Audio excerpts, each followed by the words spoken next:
హైదరాబాద్ కృష్ణానగర్లో పెను ప్రమాదం తప్పింది. ఓ ఇంట్లో ఒక్కసారిగా భారీ శబ్దంతో వాషింగ్ మెషిన్ పేలడంతో కుటుంబ సభ్యులు భయాందోళనకు గురయ్యారు. జైన్ టెంపుల్ సమీపంలో ఉన్న నివాస గృహంలో ఈ ఘటన చోటు చేసుకుంది. అయితే అదృష్టవశాత్తు ఈ పేలుడులో ఎవరికీ కూడా ఎలాంటి గాయాలు కాలేదు. వాషింగ్ మెషిన్ పేలుడుతో ఇంట్లో స్వల్ప ఆస్తి నష్టం సంభవించినప్పటికీ పెద్ద ప్రమాదం తప్పింది. విద్యుత్ లోపం లేదా సాంకేతిక సమస్య కారణంగానే ఈ ప్రమాదం జరిగి ఉండొచ్చని అనుమానిస్తున్నారు.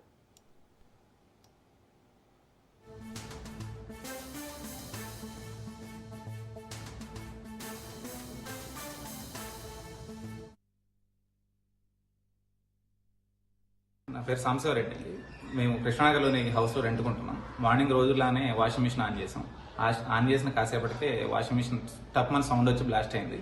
దానివల్ల మొత్తం మంటలు వచ్చేసినాయి. బాగా ఫుల్ ఫాగ్ వచ్చేసి మెయిన్ ఆఫ్ చేసే లోపే ఇదంతా డ్యామేజ్ జరిగిపోయింది. దాని పక్కనే బెడ్రూమ్లో ఉన్న ఫ్రిడ్జ్ కూడా విండోస్ అంతా కాలిపోయేసరికి ఫ్రిడ్జ్ కూడా ఖరాబ్ అయింది. మొత్తం ఆ హీట్ అంతా ఫ్రిడ్జ్ కూడా వ్యాపించింది. ఇట్లా జరిగేసరికి మొత్తం ఫైర్ డిపార్ట్మెంట్కి కాల్ చేసిన కాసేపటికి వచ్చేటప్పటికి అప్పటికే జరగాల్సిన నష్టం మొత్తం జరిగిపోయింది. బెడ్రూమ్ హాలు కూడా మంటలు అంటుకుపోయినాయి. ఇట్లా ఇదంతా అయిపోయింది. మొత్తం పైన ఫ్లోరింగ్ అంతా కూడా పొక్కమ్ముకుంది. బాగా ఇబ్బంది అయిపోయిందండి. ఈ ఇన్సిడెంట్ నుంచి కొంచెం మాకు ఏదన్నా అసిస్టెన్స్ ఇస్తారని ఆశిస్తున్నాను. ఇంట్లో నేను మా వైఫ్ ఉండేవాళ్ళం. మా వైఫ్ ఫెస్టివల్ అని చెప్పేసి ఇంటికి పోయింది. ఇవాళ నేను వచ్చాను. మార్నింగ్ వచ్చేసి ఆన్ చేసిన కాసేపటికి ఇట్లా జరిగిందండి. ఏ కంపెనీ? ఇది శాంసంగ్ కంపెనీ. తీసుకొని 1.5 year అయిందండి. అమెజాన్లో ఆర్డర్ చేసినాం. నిన్న మొన్నటి వరకు మంచిగానే నడిచింది. మరి ఇప్పుడు ఏమైందో తెలియదు. 3 days నుంచి ఆన్ లేదు. మేము ఊరు వెళ్ళాం కదా. ఇవాళ మార్నింగ్ వచ్చేసి ఆన్ చేసేసరికి ఇట్లా జరిగింది. నా పేరు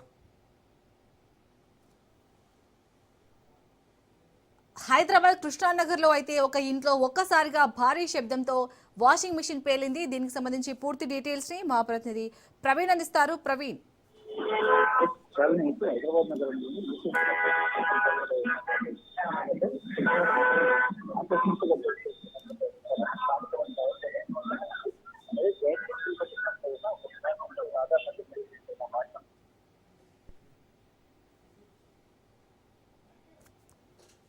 రైట్, థ్యాంక్ యూ ప్రవీణ్.